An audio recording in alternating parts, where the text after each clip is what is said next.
What's up, guys? It's Steph. Another YouTube video here, and today I'm going to be talking about do superheroes need secret identities and why I think they do. One reason I think they do is because if you don't cover your face, then everybody knows who you are, and you'll have like paparazzi, business people, and news people all outside your house, like every day and night, and that can be really annoying. You know what I'm saying? Yeah, you do. So this isn't really any special show. It's just a video.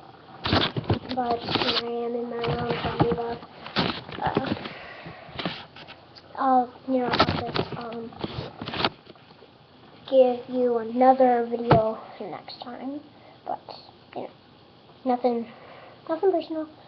Okay, so that's why I think superheroes need secret identities, because I don't want to be hooked up with all that stuff. And also, tomorrow, Valentine's Day. Hope you guys are out there.